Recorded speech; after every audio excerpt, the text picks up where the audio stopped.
જામનગર એલસીબીએ જાહેર કર્યું છે કે ગઈકાલે 28મી નવેમ્બરે જામનગર શહેરના મારુ કંસારા હોલની પાછળના વિસ્તારમાં સાધના કોલોનીમાં તથા નવાગામ ઘેડ અને વેલનાથ સોસાયટીમાં સ્પેશિયલ કોમ્બિંગ ડ્રાઈવ યોજવામાં આવી હતી। આ ડ્રાઈવ દરમિયાન 2 કેસ કરવામાં આવ્યા છે, 5 દરોડા પાડવામાં આવ્યા હતા, જેમાં કશું મળી આવ્યું નથી। 11 શખ્સોને ચેક કરવામાં આવ્યા હતા। આ ઉપરાંત દારૂ અને જુગાર સંબંધી અન્ય 11 શખ્સોને પણ તપાસવામાં આવ્યા હતા। સાથે સાથે જ 8 સ્થળોએ અવાવરૂ જગ્યા અને ઝૂંપડપટ્ટી તેમજ 42 વાહન અને 3 હોટેલ, ધાબા, ધાર્મિક સ્થળ તપાસ કરવામાં આવ્યા હતા।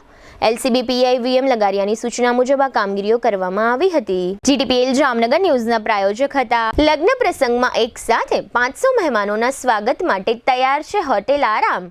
દરેક ઇવેન્ટ માટેનું આ એક જ વન સ્ટોપ ડેસ્ટિનેશન।